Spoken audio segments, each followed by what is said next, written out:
The world is changing fast.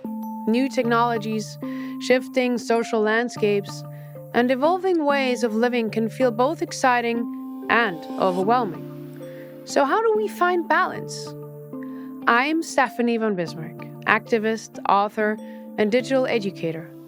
Welcome to my podcast, where each week I sit down with some of the world's best thinkers, trailblazers, and extraordinary people to explore how we can navigate this fast-moving world. We'll share practical tools and uncover inspiring ideas to help us all thrive and answer the simple question, how do we manage?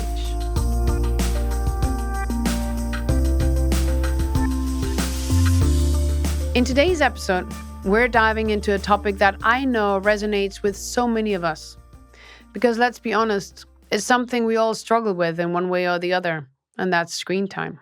Globally, the average person now spends over 6.5 hours a day in front of a screen. And in the UK, a recent parliamentary report found that screen time among children and young people jumped by 52% between 2020 and 2022. Even more concerning, nearly a quarter of young people now use their smartphone in ways that mirror behavioral addiction. So the big question is, how do we manage our digital lives to support our well-being without losing touch in this tech-focused world? As someone who's worked in digital education for many years, this is a topic I care deeply about. I'm always looking for thoughtful, practical voices in this space, and my guest today is exactly that. Emily Cherkin, also known as the Screentime Consultant, works with families, schools, and organizations across the US to help them navigate their relationship with technology in a more intentional and balanced way. Her book, The Screentime Solution, a judgment-free guide to becoming a tech-intentional family, offers a refreshing and especially realistic approach. And that's exactly where we began our conversation. Emily, it's great to have you on the podcast. Thank you so much for taking your time. My pleasure, and thank you for having me.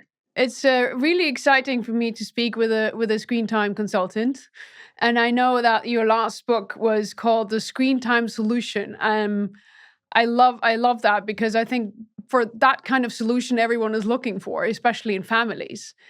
Exactly. What is and you described there, you know, the idea of becoming a tech intentional family. What exactly is that? Yeah, so I wrote the book and I called it The Solution because I think we write a lot about the problem, and I wanted people to feel like there is a way to handle this. So for me, being tech intentional means thinking about three core things: that screens generally, less is more, later is better, and we need to prioritize relationships and skills before screens. So I am a school teacher by training. I spent 12 years working with middle schoolers here in the States, and I had witnessed, starting in about 2003 when I entered the classroom, none of my students had phones, right? You know, there may be one child who had a flip phone and they were totally embarrassed that their parent made them take it, right?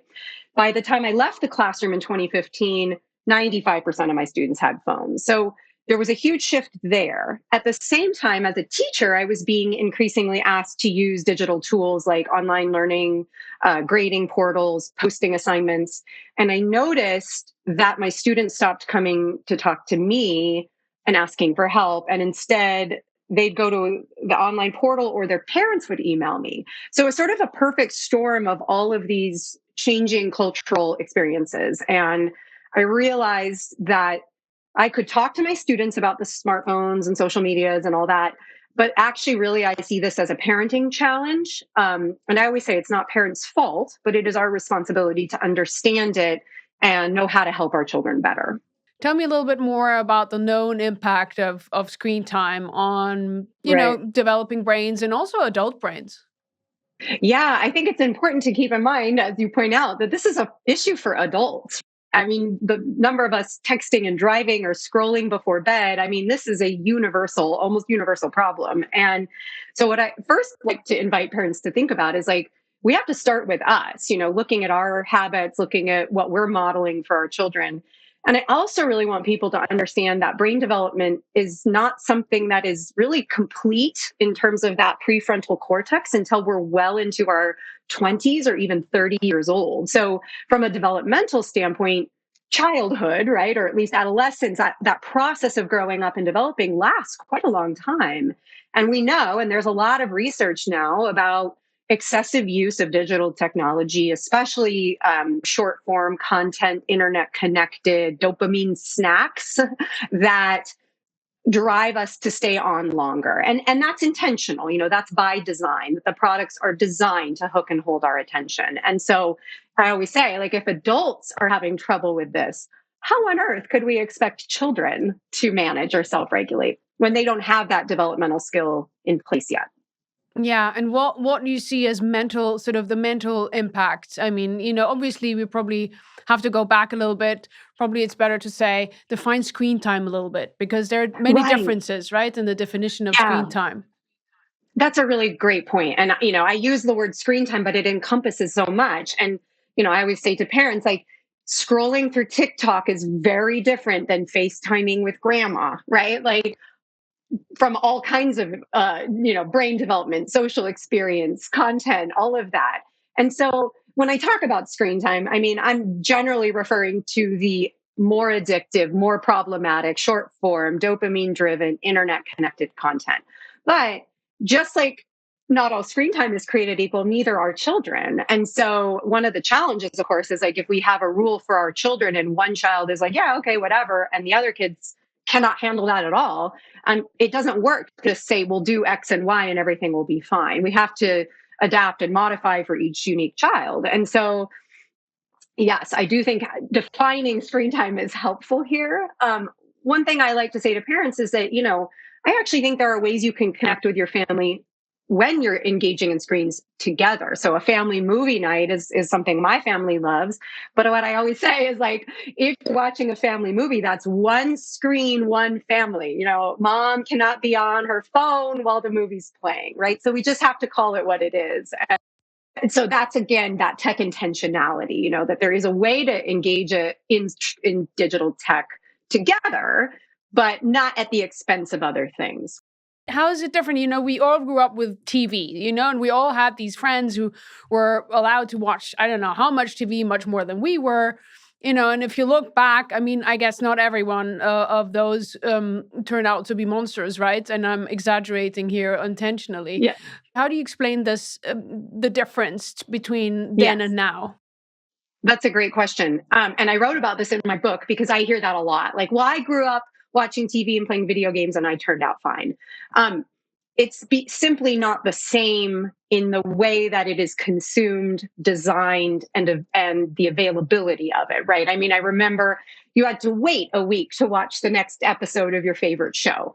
That's not at all the case. Now you can binge watch multiple episodes in hours. The internet has fundamentally changed the way we consume entertainment media, right? Like, watching a movie or watching a show is now done over a streaming platform. We don't really turn on a TV anymore. And we can select what we want to watch. We don't have to make choices of, like, do I want this option or that option? The world is our oyster. And part of the problem with that is when we are inundated with so much choice, right? That's overwhelming in and of itself. But again, the design elements of these games, shows, social media platforms is such that they are designed to increase our engagement of that, whatever that is, right? So one example I always like to give is when you watched Netflix and you used to have to click play next episode. Mhm. That's not the case anymore. Now it auto plays, right? And so that simple shift in the design increases our engagement in that product. For example, if I sit or even my child at home sits in front of I don't know, an Excel sheet or a Word document, because, like, theoretically he or she is sitting in front of a screen. But Right. but obviously, the stressors and try and argue that the stressors from an Excel sheet might be annoying, but probably not, Yes. humanly, emotionally stressing. That's a great point, right? An Excel spreadsheet is a tool for interpreting data, right?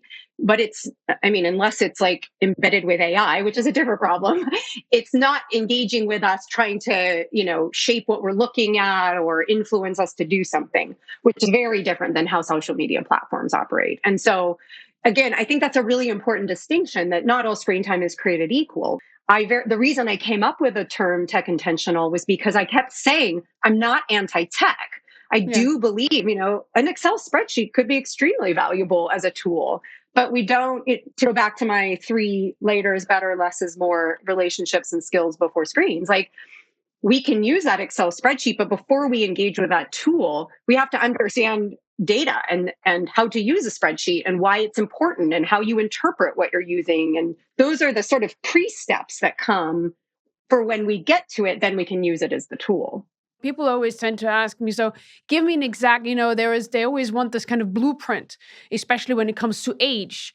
And you're saying later is better in your book. So tell me, what ages are we talking about? And is there an age where there is an absolute no-go with screen time? That's a great question. I get that one a lot as well. And, again, the problem is because not all children are the same. The tricky part about giving a specific age is that either you feel like you've already failed if you've missed that window, or you feel like something magic happens at that age and they can handle it. But again, because brain development is a process that happens over time, it's not going to be like the day they turn 13, they can handle social media. That doesn't mean we shouldn't set limits. I mean, I think it's good to have benchmarks. But if you have more than one child in your family, you know that one might be able to handle it at a different age than another. And so, again, I go back to later is better and less is more. I think especially for very young children, and I mean 0 to 3 or even 0 to 5, little to no screen time is ideal. I say that while recognizing that's not always the reality. And I think there's a lot of education that parents need to know that there are potential harms of excessive screen time at that age that interfere with good development, that it's really worth putting out there. And I'm always very hesitant to blame parents, especially mothers, right? This is often their fault or they're bad parents, because it's not really a fair fight. Again, the products that young children are engaging with are designed to keep them hooked into that product and engaging with it. So, it's very different to take an iPad away from a 3-year-old than a toy because of the way in which it taps into that neural pathway. And so I always say to parents, it's not you versus the child, it's you versus this hijacked neural pathway. And you're never going to be a better teacher, a better parent, a more interesting friend when you're competing with that compelling design. So I think helping parents understand that is actually really critical to helping be intentional about when we're introducing it. Now, I think co-viewing is valuable. I think there are some quality examples of television for younger children. I would think about things like pacing, how fast something is going. I would think about content, again, age appropriate. And a lot of children's television is not in alignment with good development. If you look at old episodes of Mr. Rogers, beloved Fred Rogers, like, it's incredibly slow. And it's very different than the television programming we see today. But look, we all see sort of young kids who are basically being kept quiet by given a phone or a tablet to look at, perhaps in a restaurant or in the car. And we can be quite judgmental about that. But at the same time, as parents, we all have times where we're juggling work, kids, household chores, and many other priorities, and we just need some peace and quiet. Is it okay every now and then to give ourselves a break in this way? Yeah. And I understand why parents choose that because it works Yeah. in the Yeah. short term.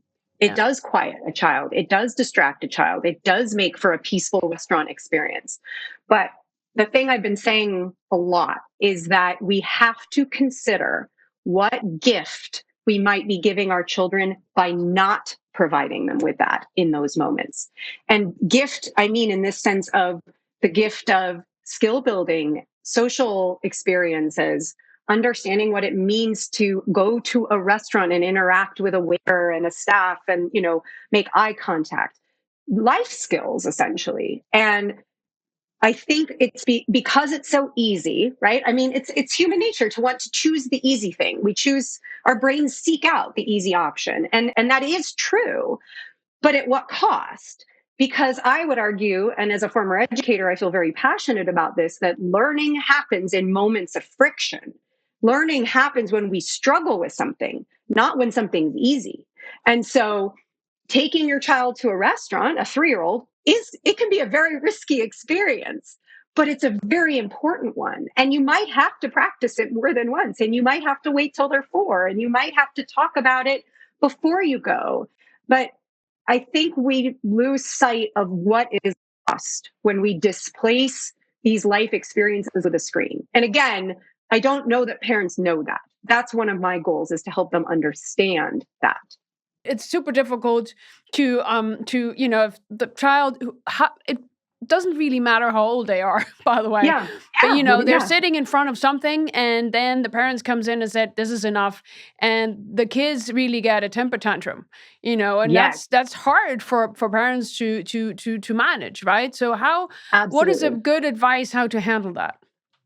That's a great question. And one of the things to remember, again, is it's not you versus the child. It's you versus this hijacked neural pathway. The dopamine is just flowing, and you are interrupting that. You are taking away this thing that's literally making them feel good. So there are several things. One is to prepare ahead of time. If you're choosing to give screens or they are accessing, it is to set up the expectation ahead of time. I know it's going to be hard when it's time to turn off the iPad or the game, and I am going to leave you time to have the tantrum, to be upset and angry, but that's not going to change the fact that the time is ending, right? I think we have to build in time for that meltdown. Now, if it tips into like this is happening every time, it becomes violent or aggressive, we have a bigger problem. And especially with younger children, I would say that it is much easier when they are young to delay and limit as much as possible, because let's just say that arguing with a 6-year-old about it is very different when they turn 16. And so I would much rather you have that struggle with them when they're young, because they will learn, they will adapt. And another thing that we can do as parents is approach this as a team effort. Too often it's, child versus parent. And what we can do is we're in this together. We are doing this for each other, for our family, for your friendship skills, because we care about what kind of an adult you're going to grow up to be. And this is one tip I give to parents all the time, or one question, shall we say: where is your phone at night?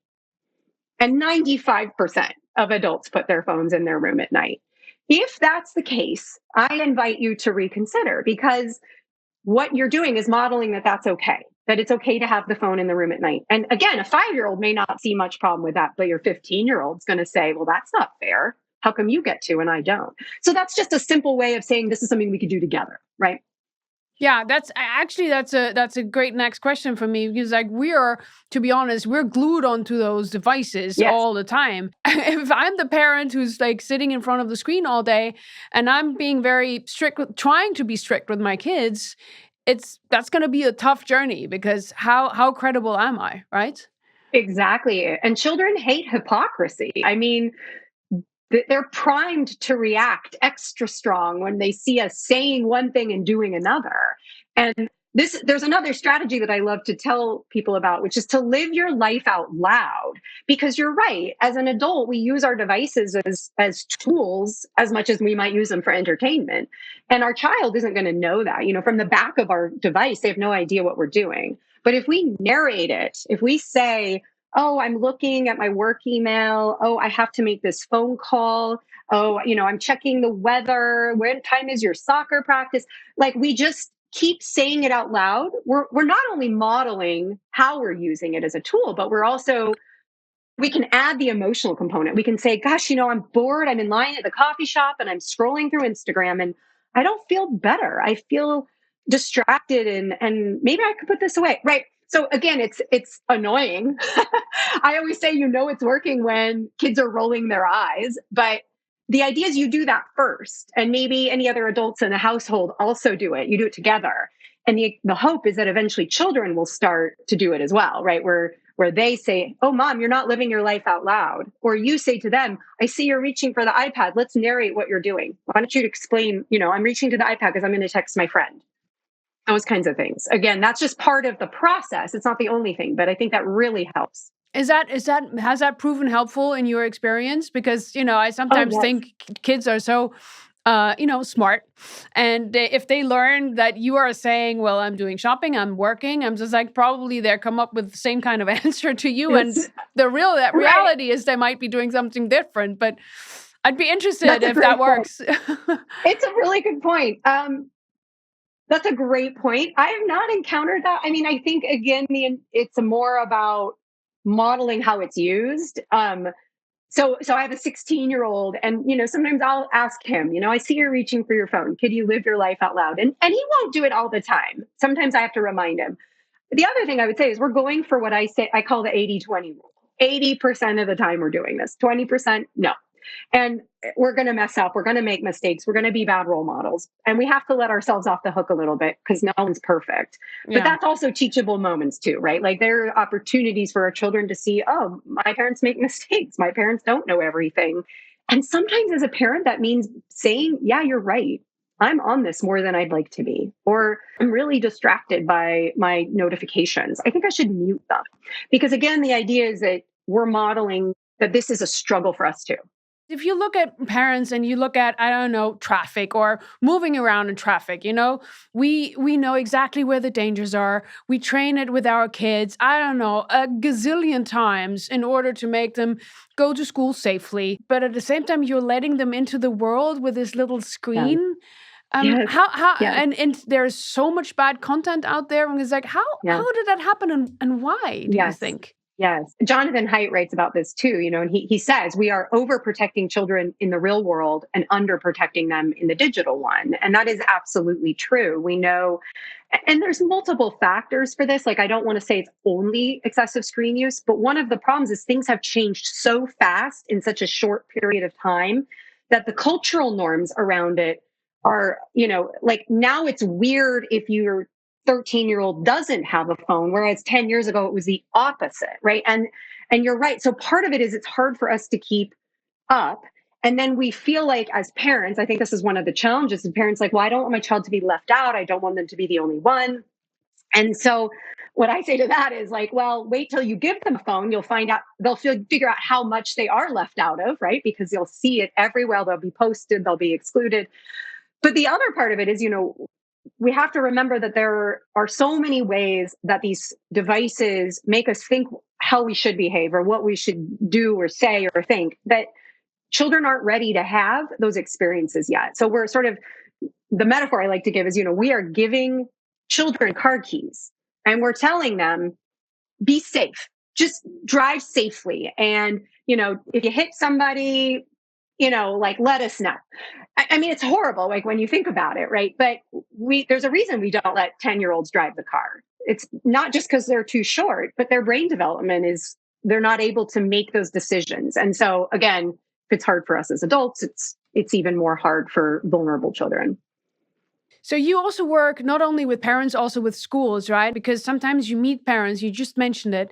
You meet parents and they say, I'm trying to give my child like a little bit more off screen time. He or she doesn't have anyone to meet up with because everyone else is on screens. So do you think it really needs a big joint sort of effort from parents and schools to make that happen a little bit, right? Where that's possible to actually take back the pendulum, because otherwise you're making your child an outsider, which is not nice either. I couldn't agree more. And this is where parental courage is going to be very needed because we are not our children's best friends. It's not healthy for our children to see us as their friends. We have to be their parent. That's our job. And that might mean saying no to the phone or saying no to the social media and recognizing that is going to be hard for the child. John Haidt talks about the collective action. I talk about being a first fish. When you think about a school of fish in the ocean, they don't change direction when one fish turns away. It takes a second and a third fish before the whole school of fish shifts. And what I say is some of us are first fish, but we need our second and third fish. We need other parents to say, wait a minute, this isn't actually good. And I would argue there's some interim solutions. So one thing that I have been doing, I have a 13-year-old daughter, is sharing my phone with my daughter. It is frustrating and annoying at times. But what I will say that makes this so much easier, and I think this is a good thing that's happening right now, is that the phone-free schools movement is shifting the conversation about devices at school. And so thankfully, her school has actually had a phone-free policy for 6 years. They were way ahead of it. And what that does for me as a parent means she's like, I want a phone. I want a phone. I said, well, you can't take it to school anyway. So why would I give you one? Why would you need it? You have no need for it, right? The school has an office. We live 2 blocks away. You don't need it. That makes my job as a parent so much easier.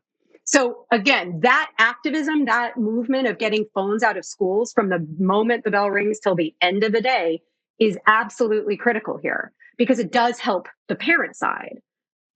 Yeah. So when we're talking about those stressing elements of that world, right? We're mostly talking about smartphones. And so what do you think? Because a regular phone is a different conversation. So how do you see that time, that sort of entry state of age? When would be an appropriate age to start a smartphone? And that what does that smartphone contain? What does it have on it? I used to tell my kids they could have their first phones when they were 25 because then when they were 16, I could give it to them and they'd be like, you're so nice. It was a joke. But for my daughter, and this is what I would recommend in general is find the smartphone alternative. So I do not consider smartwatches a good alternative. They're essentially smartphones, but on your body and more distracting. I would say an old school flip phone. And I do not endorse any products. I do not endorse apps. I'm very intentional. So I'm saying this from my own recommendations and as a parent, what I've done. There are some minimalist phones that are not internet connected. They do not have apps. So I would pick the simplest tool first. But I also would say go back to that skills before screens, because what happens is you get children or I get parents who say, well, I need to give my kid a phone because he walks home from school alone and he's 7. 20 years ago, a 7-year-old walking home from school was not a shock or a cultural outrage. Yeah. So we have to remember that children are capable, and not only are they capable, but they need those experiences of independence because that directly correlates to their mental health, right? So they need to know I can do this. And that skills part would be, what happens if you got lost? I mean, I would assume you'd practice walking back and forth and they would know. But if they got lost, what do? They need to know who to ask for help, how to ask for help. Do you know your phone number? The number of children who do not know their parents' phone numbers? Yeah. That's a great question to ask, right? So those are the skills we are still responsible for teaching them before we even hand over a flip phone. Do you think it would make sense? I had a very interesting conversation the other day with someone who does AI literacy. And they were telling me that they're teaching this, and this is also including human-centric skills, so like empathy and all of that, to sort of preschoolers. And I said, wow, how does that work? But then I learned that they're actually teaching these things with a sort of technology component, but in books. They're teaching it old school. Could that be an offline? Yeah, offline. Yes. But the content is about the technology world and all of it. It's just really old school. And I thought it was a fun concept. Have you seen that before? Yes. Well, I am developing what I call a tech intentional framework for schools. Mm-hmm. And that is exactly what it is, because children need technology education. But tech ed is not ed tech. Mm-hmm. So in other words, you can teach children about AI. You can teach children about the dangers of social media, but you do not need to do it using AI or using social media, especially young children. And so I think that is exactly right. Children need to develop critical thinking skills. They need to know, the number of children who are given computers for school, but who never are taught how to type. Mm-hmm. The skills before screens part. So I would love to see schools return. The irony is we're talking only like 20 years ago to hardwired computer labs, right? Like return the library computers. My daughter's school has an amazing library and there are no computers in it because the assumption is every child has a computer through the school district. So that doesn't make any sense to me. You need a centralized instructor who can teach the skills, who can teach the media literacy in the modern context of what that means for mis and disinformation and recognizing AI. I absolutely love that. Yes. Do you see that happening more and more, or is that still sort of in the sort of baby steps, baby Yeah, shoes? sadly, no is the short answer. I see schools doubling down. I see a lot of push for AI. I mean, even again, my daughter's classmates, I heard her on the phone the other day. Well, let's be clear. She was FaceTiming because 13-year-olds don't use the phone, but she was FaceTiming them. And I hear her say, you guys stop writing your papers with ChatGPT. They're 13. They have access to ChatGPT on their school computers. And when I asked, why is this available? They said, it's transformative technology, but that's irresponsible. That is handing the car keys to a 7-year-old and telling them to use it safely. They are not equipped with the skills to do that. Plus, there's some serious impediment to learning and integrity and, what critical thinking skills that I find just appalling. We're now talking always about the kids, right? But when you talk with the kids and you ask them about what is better for you, you often hear like very sort of interesting answers. You're absolutely right. Like we have to keep the kids in mind. I think a lot of adults make decisions and don't think about what the children want or need. So I had the opportunity to visit my daughter's 7th grade English class. What I did when I came in, I had the students fill out a little prompt on a note card. And it said, when I'm online, people think I am blank, but really I'm blank. And it was heartbreaking to see what they wrote. It was, some people think I'm brave, but really I'm afraid. Some people think I'm mean, but really I'm scared. Some people think I'm confident, but really I'm vulnerable. It was fascinating to read these. And I think they know that too much of this too soon, too young, too fast isn't good for them. Yeah. But they don't necessarily know how to say that because, it's pretty developmentally normal for teenagers to hate what their parents say. They should. Normal. Right? Yeah, that's normal. But that's actually what they need. And, it's okay to make our kids unhappy by saying no. I think we are afraid to do that, but we are doing them no favors when we do that because they're going to hear no in their life and not be able to handle it. And that's not a good adult skill. So, yeah. My kids always told me when they told me in the teenage years that I'm mean, and I said, I know, I'm your mom. That comes with a job description. They did not like me for that comment, by the way. I love that. I always say, welcome to the club when parents say, oh, I'm the meanest parent in the world. I was like, it's a huge membership.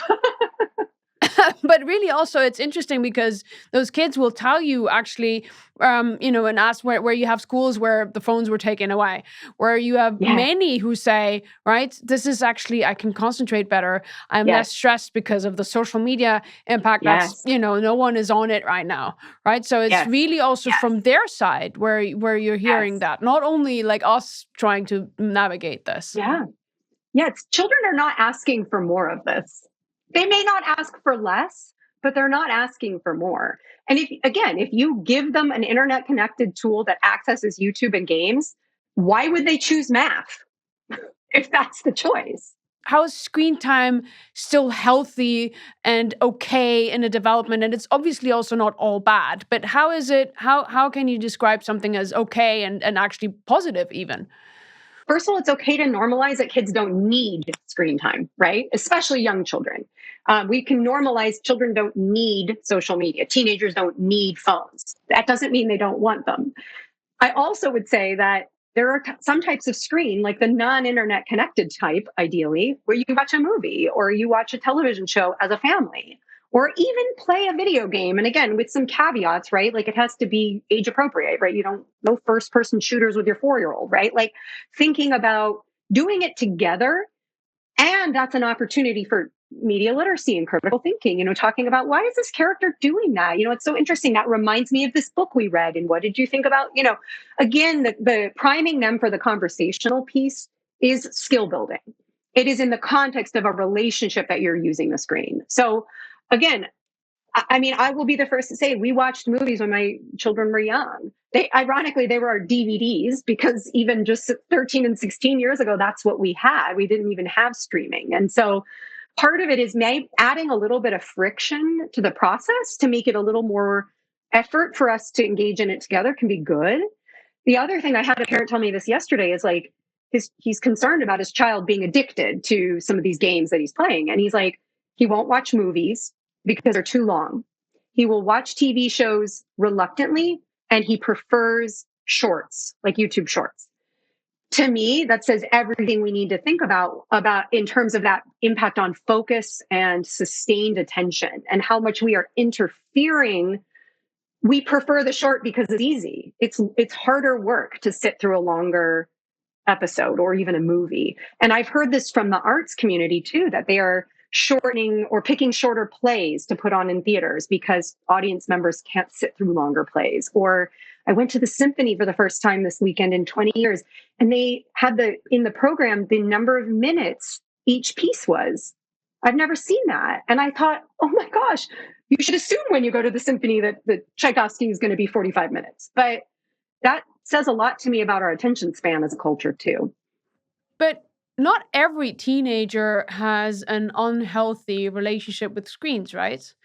So if they have other hobbies, friends, schoolwork, is it okay that they're having some screen time too? I think there's a really important nuance here. And I do agree to some degree, because what you're describing is displacement. That if there are other experiences in their lives that fill their time and attention, sports or music or outside of school activities, and it displaces hours of scrolling or screen time or social media, yes, to me, that's really an important first part. And some kids, some teenagers might use social media and not feel like that it is an important source of validation or self-esteem building or whatever.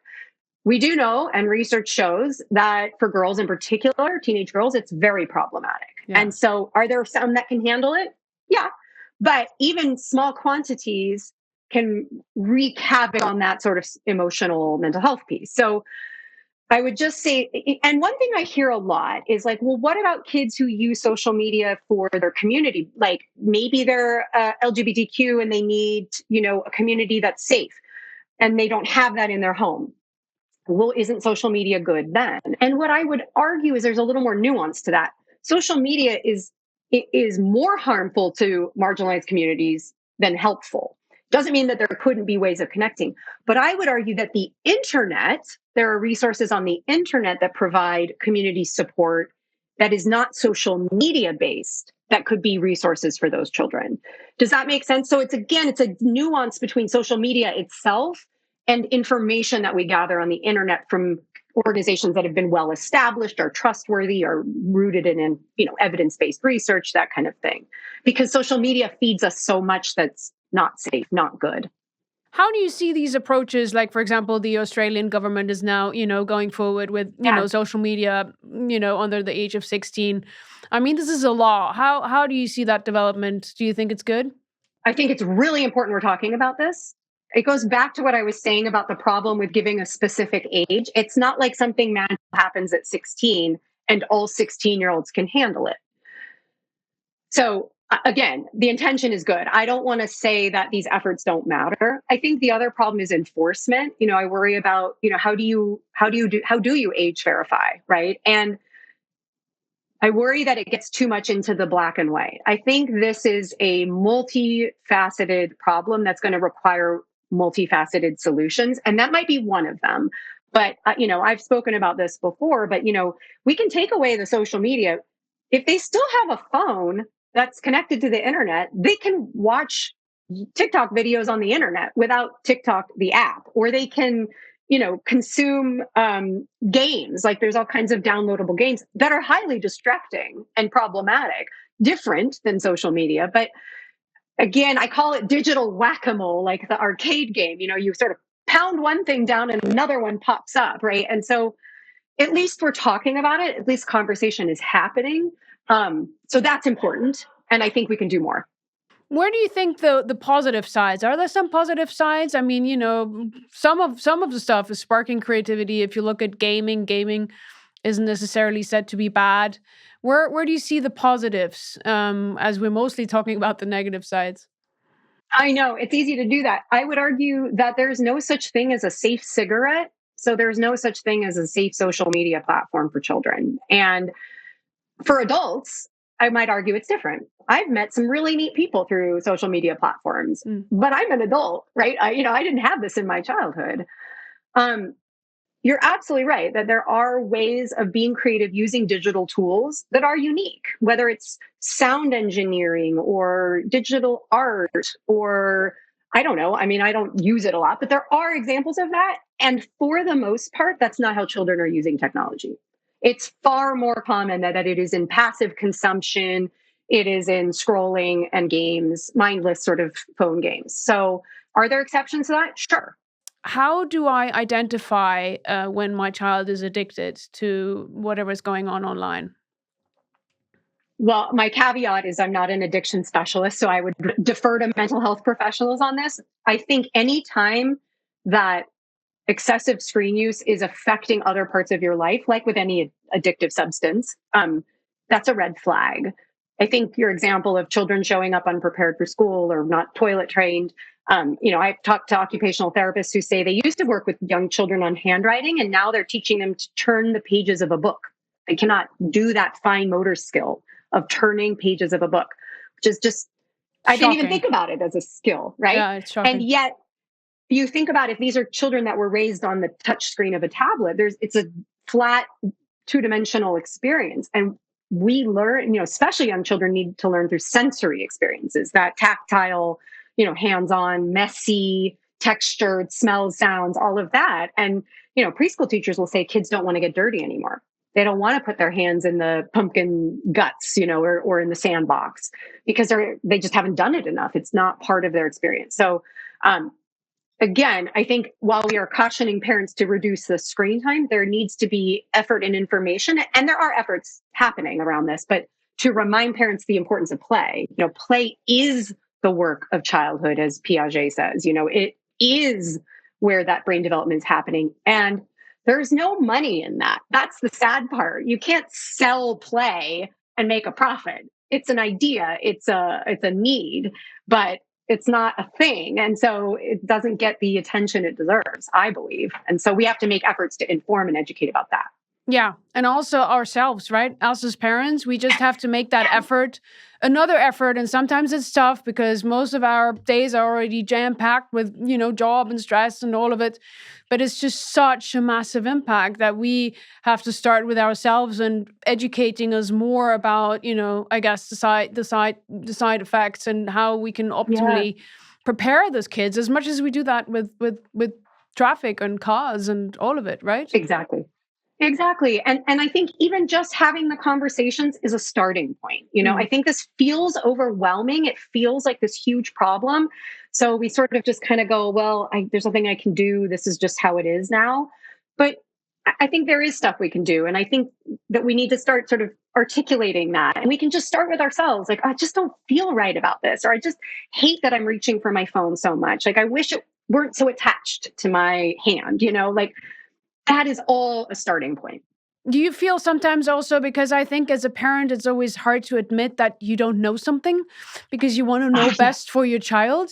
exactly. I open a lot of my talks by talking about this is a problem that is all of you are having. And I do surveys sometimes and anonymous and, I'll get feedback. It's like, I feel like I'm the only one. And there's all this shame about it. I've failed as a parent. I'm embarrassed. But it's a pretty universal problem. And, to approach this as like, you're not alone. And we have to start talking about this as parents. We have to partner up and say, yeah, let's wait before we give our kids phones. Let's delay, let's have a play date where there isn't any video games. Like doing that together is going to make your parenting job a lot easier. How is your ideal future look like when it comes to tech and children and education? Oh, that's a great question. I am an optimist, even though there are days I feel like I am David to Goliath. But someone pointed out to me that David won. So I am approaching this as everything we do matters. We're doing it because we care about children. There's no perfect solution. This will be a fight for years, and it matters.